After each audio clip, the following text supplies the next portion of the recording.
అందరికీ నమస్కారం.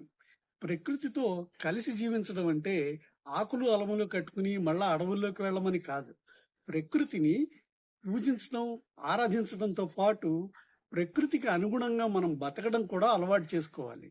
ప్రకృతి మనకి ఎన్నో ఇస్తోంది. వాటిల ద్వారానే మనం ఇంత వాళ్ళం అవుతున్నాం.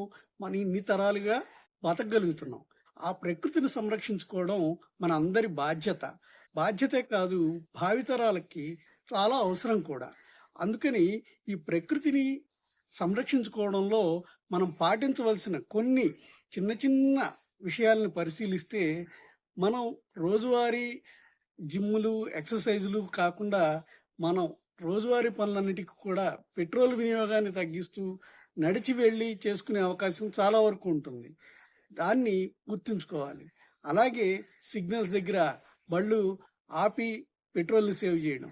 అసలు ఈ పెట్రోలు, డీజిల్ వినియోగాలు దేశంలో చాలా వరకు తగ్గించడానికి అవకాశం ఉన్నా కూడా మనం వాటి వినియోగానికి పూర్తి స్థాయిలో ఎడిక్ట్ అవడం వల్ల ప్రకృతికి ఎనలేని ద్రోహం చేస్తున్నాం అన్న విషయం గుర్తుపెట్టుకోవాలి.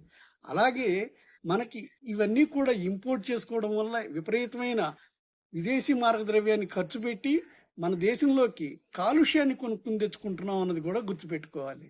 అలాగే మనం ఎంతవరకు ప్రకృతి పట్ల సమన్వయంతో, సంవేదనతో ఉంటున్నామో మనకు మనం గుర్తించుకోవడానికి ప్రతి ఒక్కరూ అర్థం చేసుకోవాల్సిన విషయం, మనం ప్రకృతికి ఏం చేస్తున్నాము అంటే, ప్రకృతి మనకి ఎంతో ఇస్తోంది, ఎన్నో అవకాశాలను కల్పిస్తోంది.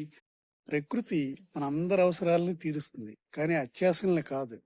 ప్రకృతితో మనం చాలా బాధ్యతగా వ్యవహరించకపోతే ప్రకృతి వికృతిగా మారి మన అంత చూసేదాకా వదిలిపెట్టదు. ఎందుకంటే అది ప్రాకృతికంగా జరిగిపోయే విషయం. ప్రకృతి పట్ల ఏమాత్రం బాధ్యత లేకుండా స్వార్థంతో చెట్లను నరకడం కానీ, అడవులను తగలబెట్టడం కానీ, మనం రోజువారీ కనీసం అసలు చెట్లు పెంచుకోవడానికి లేకుండా కాంక్రీట్ జంగిల్ని నిర్మించుకుని వాటి మధ్యన బతకడం కానీ, అన్నీ మనం ప్రకృతికి చేస్తున్న చేటే అన్న విషయాన్ని అందరూ గుర్తించాల్సిన అవసరం ఉంది.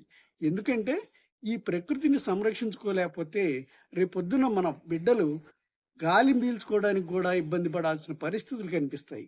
అందరూ ప్రకృతి పట్ల నిబద్ధతతో వ్యవహరించాలని మరొకసారి అందరికీ నమస్కారం.